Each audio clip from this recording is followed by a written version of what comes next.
First of all, I want to tell you about my, so to speak, career. Also, in my life happened that much that I have at least my second life, or maybe also the third, I don't know.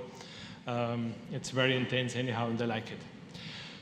The thing started when I set up 1986, sorry, my first company, bootstrapping. It was a consulting and a software company for ERP systems. So we were a partner from a software vendor and sold his ERP solution as enterprise applications, business applications for various industries, manufacturing, distribution, logistics, and so on and so on, and delivered the consulting. So my wife and me were the shareholder. We didn't have really a penny. We started from scratch, bootstrapping, and it went, to be honest, very, very well. Then there was a time where I guessed, my God, there's this internet. So there was no one really aware about that. That was the time where Mosaic was the browser, the first one.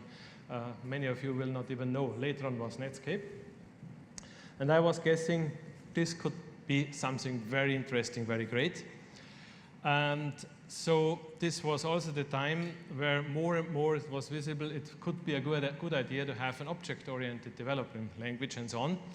And so I had the dream to develop my own software package and started a company, a second company on my own first, taking 5 million Deutschmarks at that time it was, because it was then in Germany, also in Austria, and the headquarters was in Austria.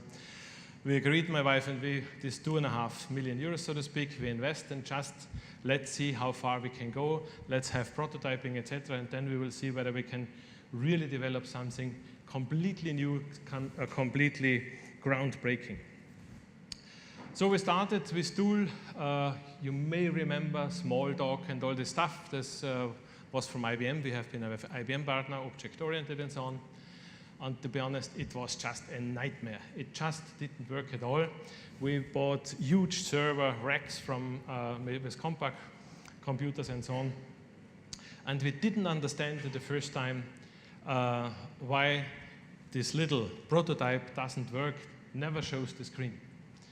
So we were really disappointed, and we just couldn't understand it.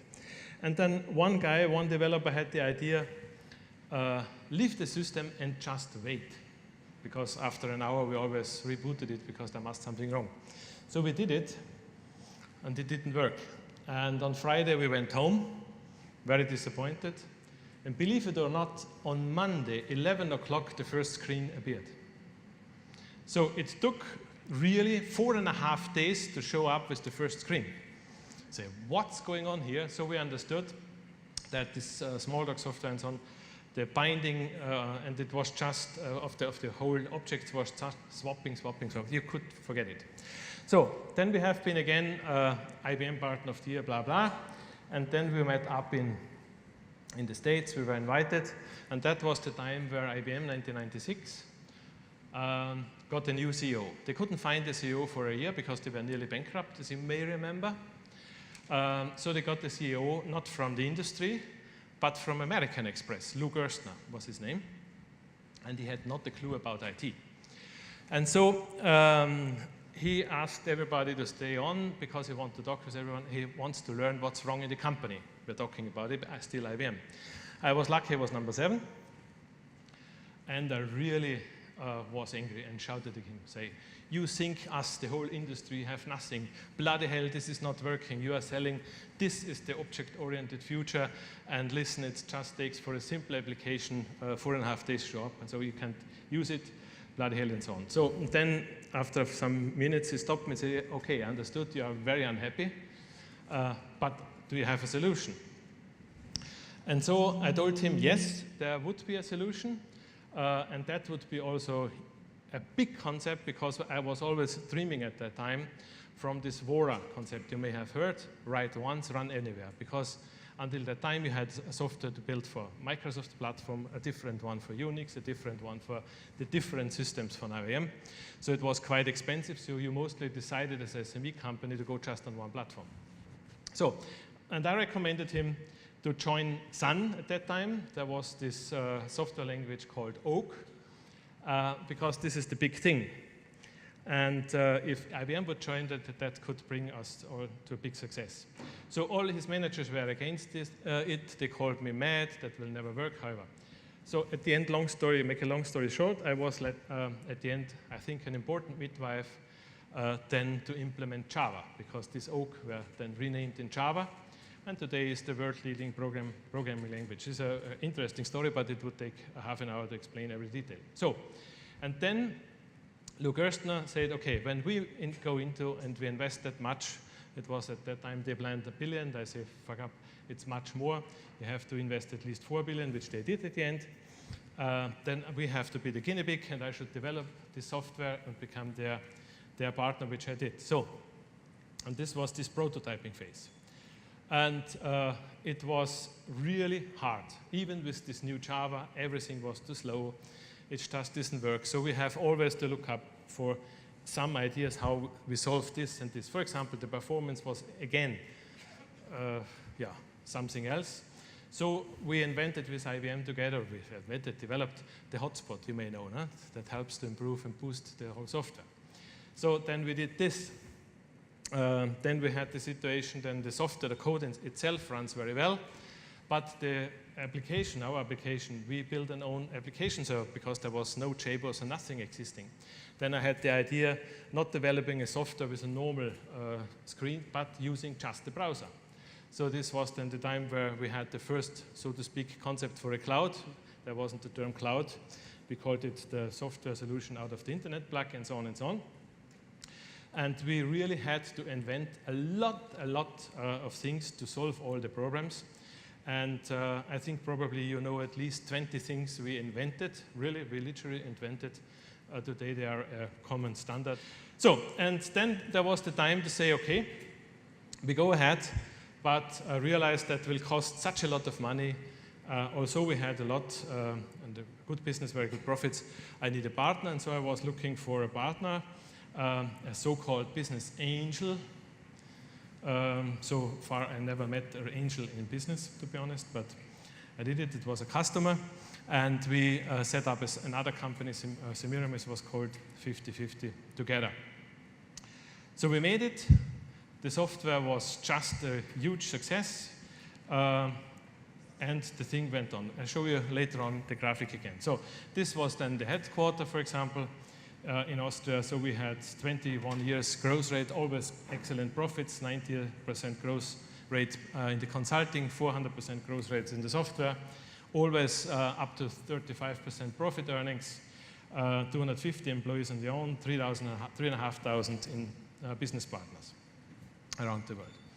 So this was the software from the architecture, very, very challenging, really new standards, and just amazing. I still think it's one of the top 3 technology solutions because it's still in the market available around the globe. So the Java story I told you, that we invented a lot of things if you're interested, including in-memory computing, because this made then the software so fast that we couldn't believe it as well. We were spoiled with awards. #1, Austria's best consulting company. #1, always the shooting star from Austrian leading companies. So we had always the highest growth rates in Austria, the highest profitability, highest equity ratio, return on assets, and so on. Entrepreneur of the year, always top in the list of the top 50 most attractive employers, and so on and so on. So, but what then happened was, I was running the company, working really 7 days a week, every day 20 hours, non-stop, just to drive the company, the solution, the partners, the business. And I didn't realize, before we planned to went to the stock exchange, I didn't realize that my dear partner was trying and preparing an internal hostile takeover. So my homegrown managers, most of them were already sitting in his boat. He promised them a lot. Manager of house bank as well. We had a lot of equity, so 70 million in cash myself, 30 million assets, and I just took a loan of 4-point-something million from a bank. And they knew exactly I spent all my equity. Now we want to go to the stock exchange. He needs the bank, and I pledged my shares of the company. And so he suddenly stopped financing it, and then he more or less blackmailed him and say, I take over both companies, the KTW and the Semiramis. We go to the stock exchange. You have to sit down here still as the CEO. We cut your income, and you get 25%, and that's it. So, and then I disagreed. A big fight started. And at the end, I told him, after I found another partner, a very famous one, who wanted to come in the company, but he didn't let him in, say, okay, I give you 1 week. Decide either you join me in this agreement 50-50 and we go ahead normally, and the evaluations are done from professional external partners and so on, and that's it. Otherwise, I drive the whole thing against the wall and sell it to someone else.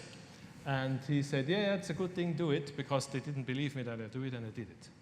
So I lost all my money and hard work after these 21 years. The company had already a market cap from a quarter unicorn, so to speak, 250 million.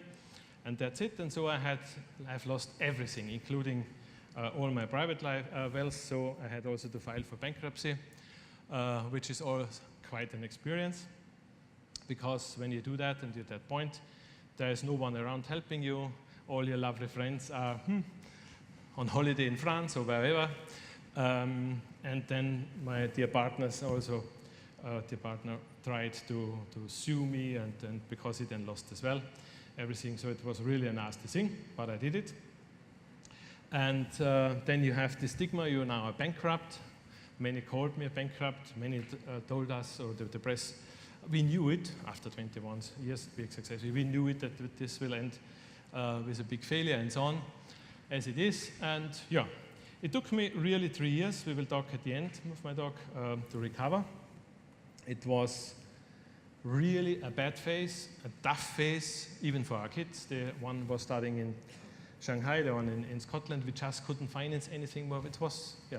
If you have to live then as a family on 700 euros or 500 pounds, it's not really easy. When you mostly then, after the first 14 or 15 days of the month, you don't know how you could buy food anymore. Really, you go through an experience that is very, very interesting, not amusing, not nice, no one is here, and you would need a lot of lawyers and so on. I didn't have the money. Some friends I found here in Malta, still one, supported us, but otherwise you have to become a lawyer, you have to learn, you have to defend yourself. So it was really a nasty game and quite an experience. However, and after 3 years, I restarted. So a second career, so to speak, as an entrepreneur. In the meantime, I do 3 things. I started a kind of technology consulting, but not with own employees anymore, because I didn't like it, because when the company went past, from these 250 own employees, just 2 were saying hello anymore. All the rest not. So 99-point-something were not very friendly, even the partner network, so that was quite a disappointment. Also, we paid them very well, 70% over the average of the industry, and so on and so on. So to pamper your employees doesn't really help at the end if this happens. And so I decided to have a consulting company on a kind of franchise concept, and in the meantime 2,800 people around the world are working in that.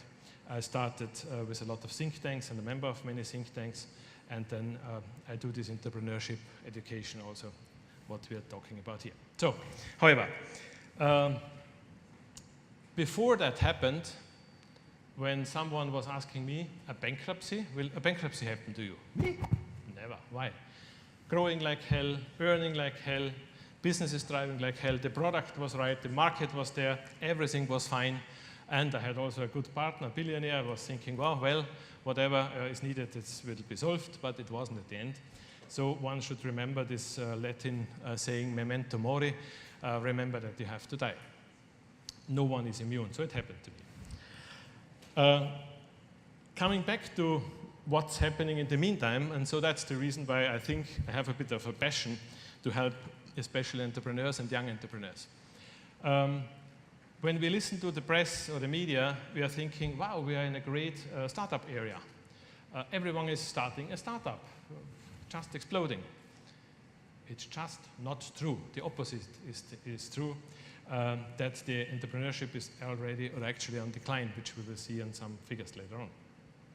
What's the problem about? In my opinion, it's that too many are thinking, I create a startup, have an exit, become a billionaire or a millionaire at least, and they have no idea what it takes to build a real lasting company.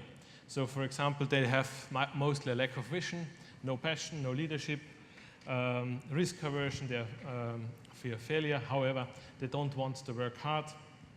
There's often too little experience, and so on, including a wrong entrepreneurship education. And what I didn't mention, after my bankruptcy, I had also the chance to work with Steve Jobs for nearly 3 years.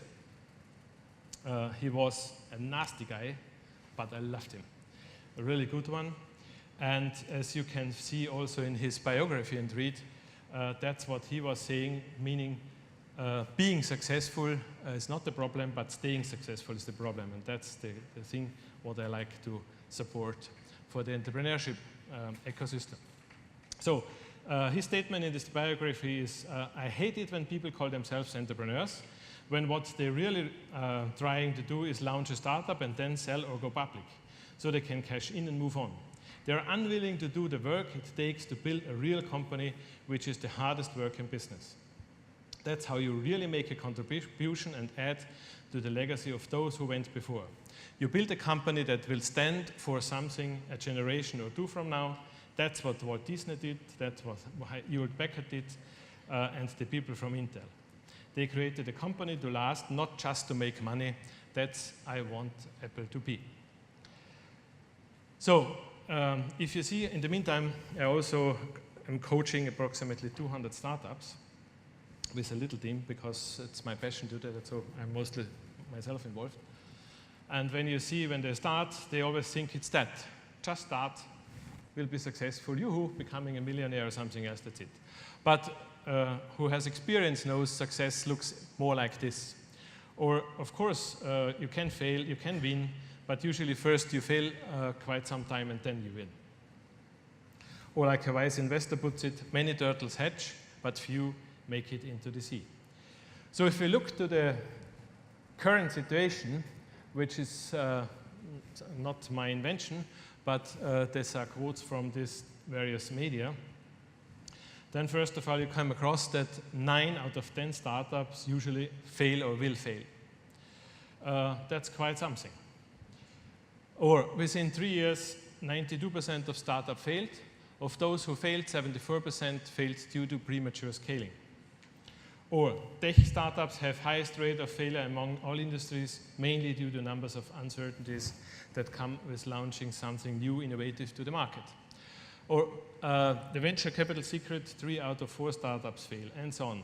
Venture capitalists, they bury their dead very quietly. They emphasize the success, but they don't talk about the failures at all, of course, and so on and so on. You can look wherever you want. The success quote is not very impressive. Even, I couldn't believe it, so I double-checked it myself, which is true. 96% of businesses fail within 10 years. It's shocking, but it's a fact. Or even the lifespan of a company in the S&P 500 index has decreased from 61 years in 1958 to now just 18 years, which you can see also on these graphics. Or if you look to compare the evolution of corporates versus human life, the human lifespan is, which is to appreciate expanding, but that's the lifespan of the public companies, so it's just going down. That's the real hard and bleak truth. So what I like very much is this quote from Ben Horowitz. You may have heard from him. He also is an author who is always quoting it's tough and hard work, but I like this quote so much. As a startup CEO, I slept like a baby. I woke up every 2 hours and cried.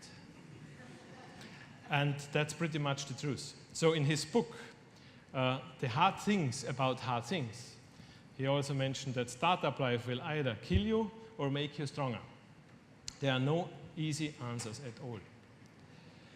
If you look, what are the reasons are why startups fail, so different. Yeah? No market need, took too long, too much funding, blah, blah, problems, too expensive, the partner started to fight, whatsoever. And as I already mentioned, we could have the impression that we are living in a startup area, but exactly the opposite is the case, as American economic researchers already have been telling, meaning the American entrepreneurship is actually on the decline and has been it already for decades. You would believe it? No, not really. But if you see all the figures, you were just astonished. The percentage of US firms that were less than a year old fell by almost half between 1978 and 2011, and so on. Yes, yeah, show you later. Oh, for example, here you see it's also US, but Europe is quite similar. New firm entry was going down, down, down. That's the firm exit. So in the meantime, you see more companies are dying than new ones come into the market. And that's creating a problem even for the net creation of jobs. So we have also to ask, do startups really create good jobs? Economists say this answer is not that easy. You normally expect, of course, yes, no, but it's not that easy. First of all, from the numbers, but I don't want to go in detail here too much. But it's quite interesting to see this recent UK study, which has shown that a startup reaches only $180,000 in revenue after 6 years, so barely enough to pay salaries. Or in Denmark, they found, yes, they are creating jobs, the startups, but the numbers of them are more for the low-skilled jobs. And keep in mind, so many startups are just bootstrapping startup entrepreneurs. They either have no income or very low income, but are registered as employees quite often too. So we have something to do and to change, that we get more new real companies and lasting companies. So that's very interesting if you look also to this study. It was published last year in the Wall Street Journal and in the Harvard Business Review, about the best performing stocks of the last 30 years. And these are all companies you have never heard of. So the runaway winner, for example, had a staggering growth of 107,000% since 1985. It was Belgium Corp. They're making flavorings and nutrition additives for animal feed. So not exactly Google or Disney. But the more important thing is all of these highly successful super stocks experienced, all of them, at least one near-death experience. All of them. And so it looks like that, yeah?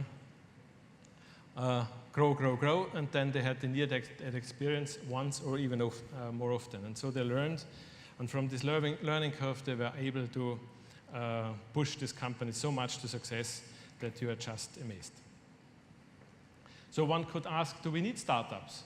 The answer is yes, of course, because startups focus much more on new technologies and innovation, which we need.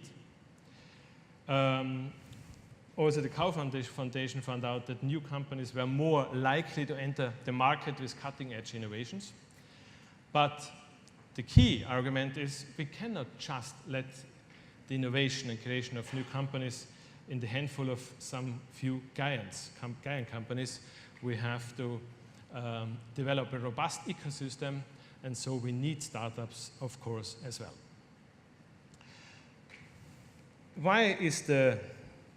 What's the reason that we are not creating enough new companies? So after all my experience, I recovered, I was also interested to find out why is this the case. And I talked to so many students, young people, why don't you have a good idea, start a company? And I was just always amazed. They were just frightened. They say, for me, there's too much risk. And then they told me, different stories, from the one who has also a bankruptcy, lost his house, lost his family, family broke up, whatsoever. Some are not happy with the entrepreneurship, education, and so on and so on. And so here are some reasons, in my opinion, they are key, we have to change. First of all, there is this insufficient entrepreneurship education system, which became a big business, but mostly you learn just to sail on sunshine, a company, but not on heavy storms. With all this experience I have made, there were too many details. Even some lawyers couldn't cope with that, what happened. Lawyers I had for 20 years, they begged me, please, let me off the hook. I can't help you anymore. That's so complex, that's so tough, I can't take it. So I had to change lawyers during the game, and it's really something else. However, they have no idea, so of course, professors in the universities, they are just professors in the universities. They are not entrepreneurs, not successful or failing entrepreneurs. How should they teach you how you build a lasting and sustainable company? They simply can't.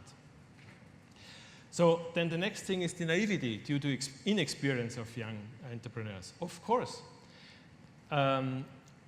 I asked myself, for example, when this happened, of course I was very bitter and very angry against my dear business angel and so on. But at the end, I have blamed myself and saying, okay, you have been the stupid guy.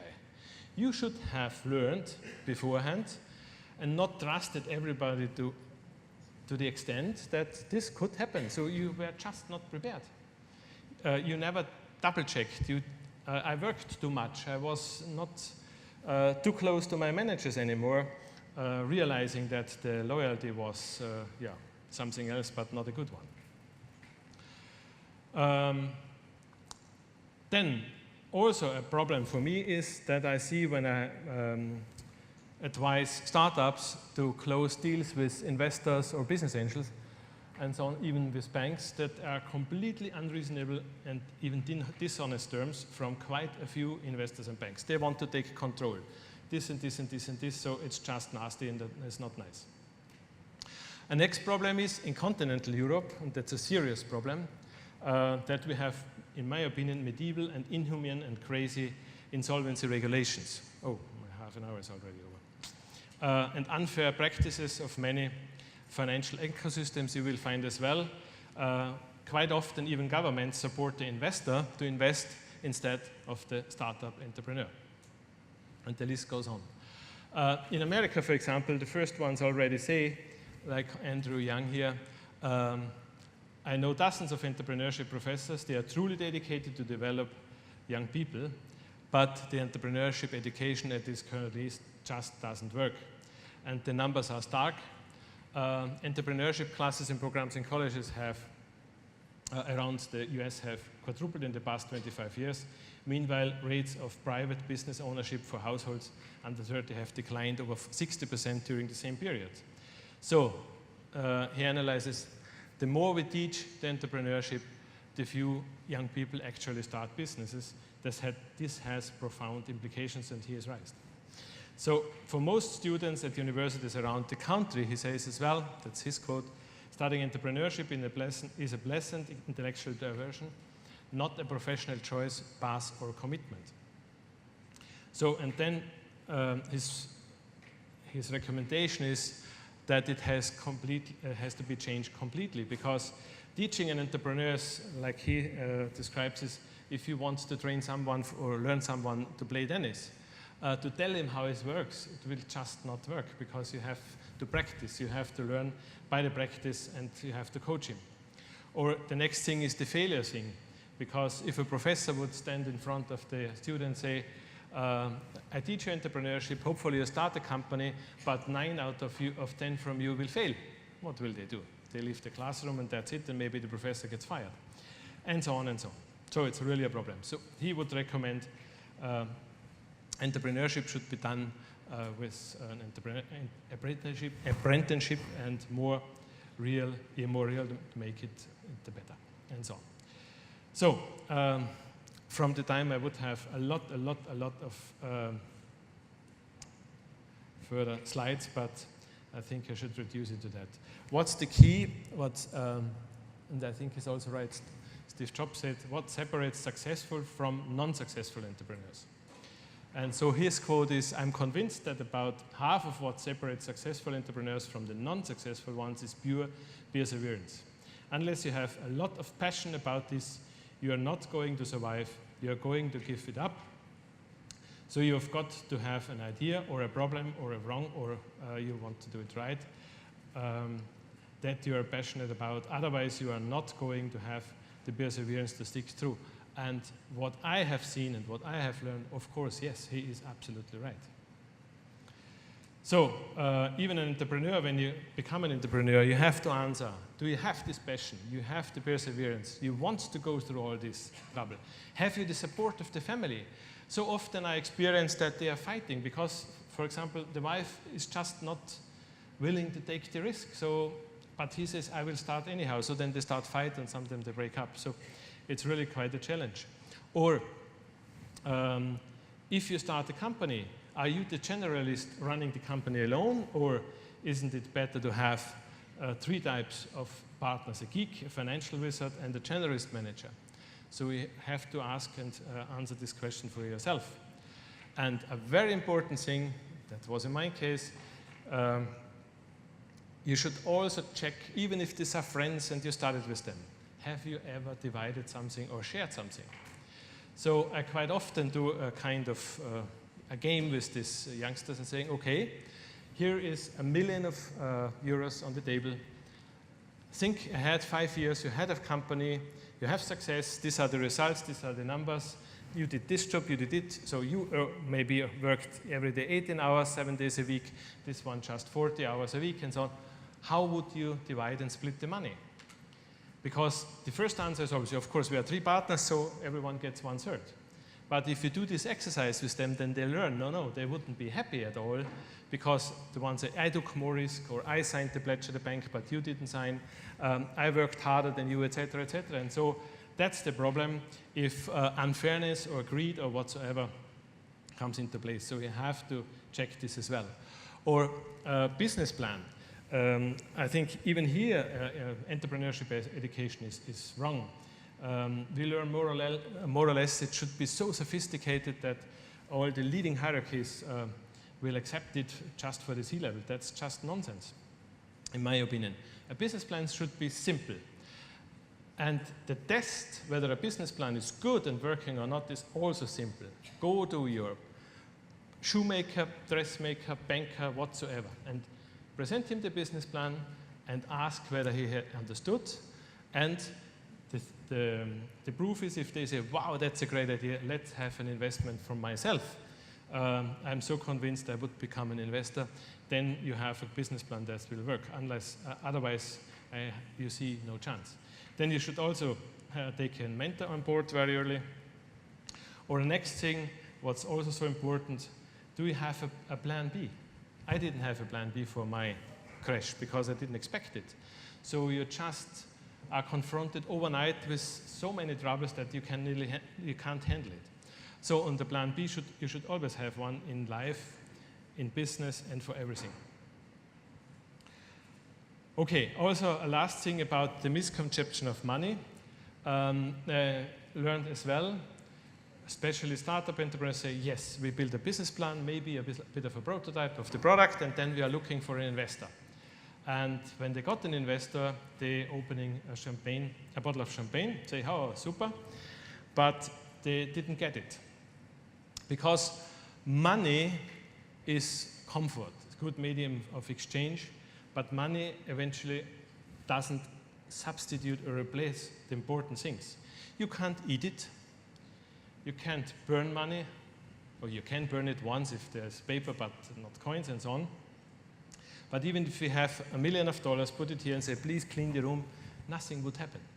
And that's the thing which people, in my opinion, should understand, that this will not substitute courage, hard work, discipline, ideas, leadership, and so on and so on.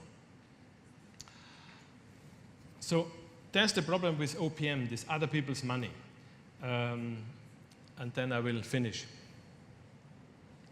I always recommend, think about, do you really need money, and do you really money from a bank or from an investor? Because an investor wants a stake in the company or wants to take the control. You never know, is this enough? If you have the first round of finance, there could be a second, third, and so on. And then you lose your control over the company later on, and then you lose motivation, because then you are more as a kind of partner or employee, but not the entrepreneur. You just have to know it.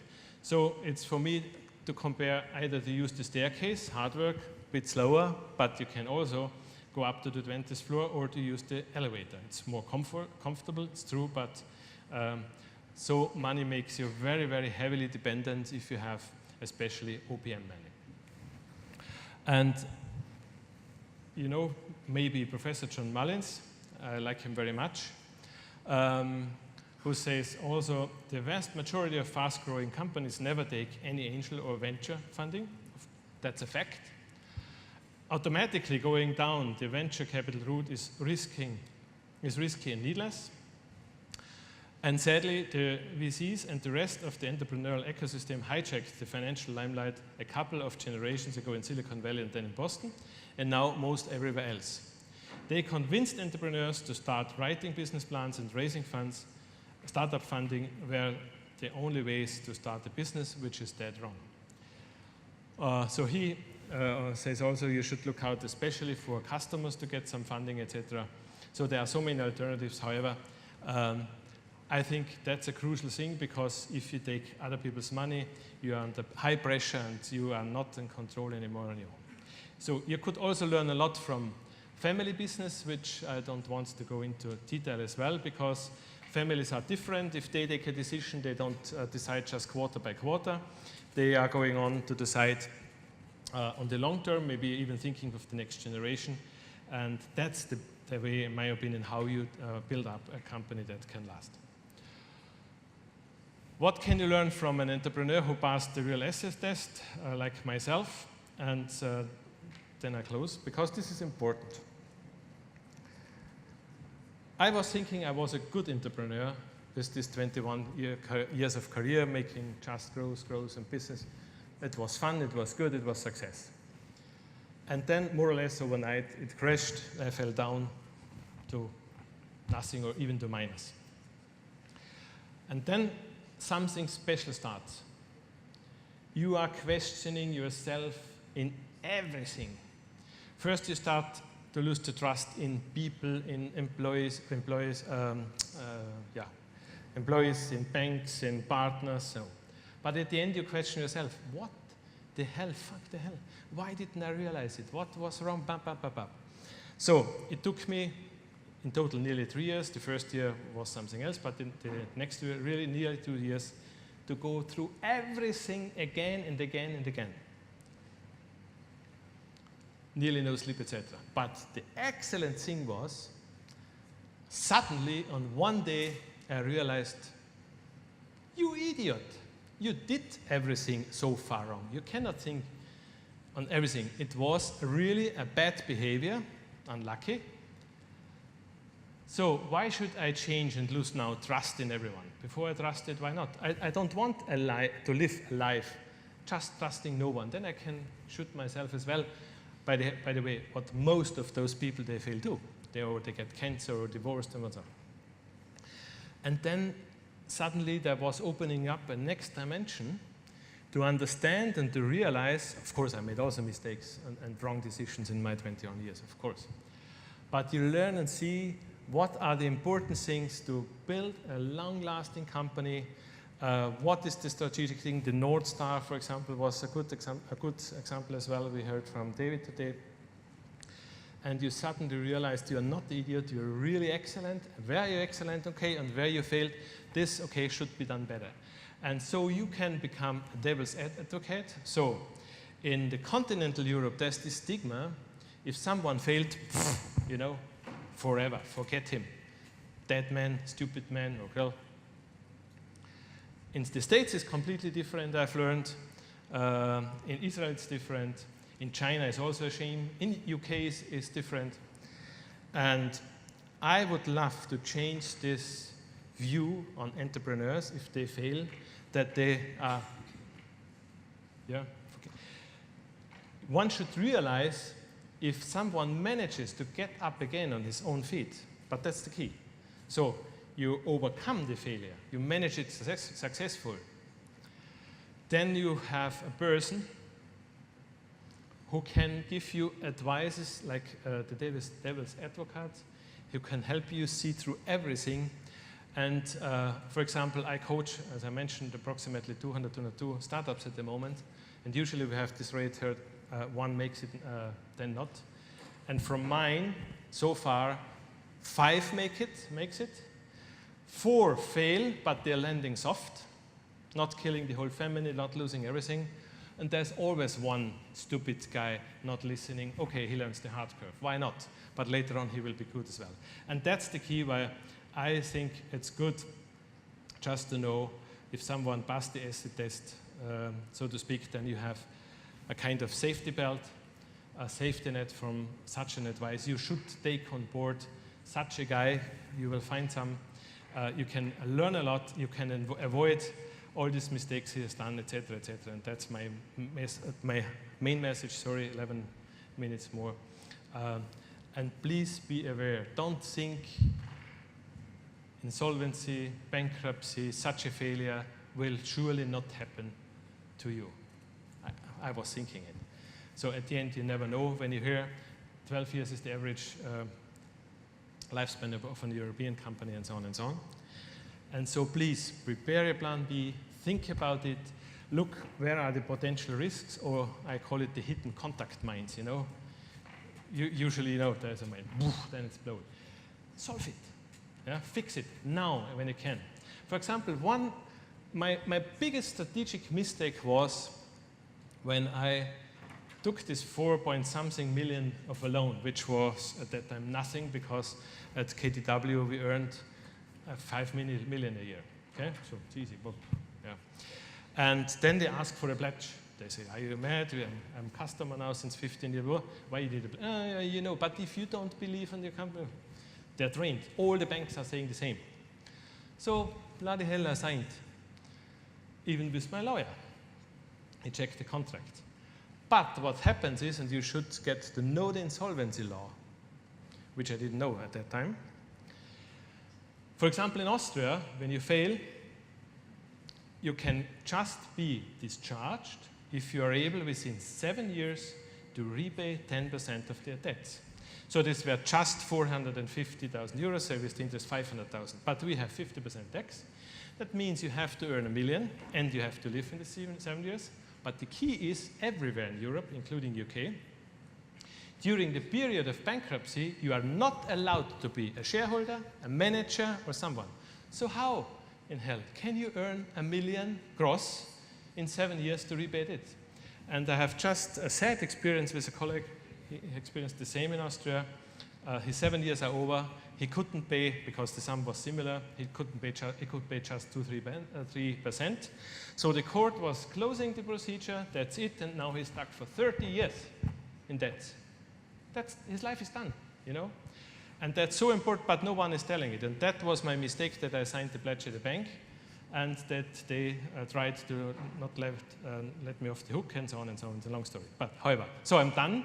And one of the good benefits I wanted to show as well, that I was before just working day and night, eating always at night. So I lost then also during the period of these 3 years in the Epping Forest in London, 50 kilos and so on. So I'm done. Thank you. Sorry.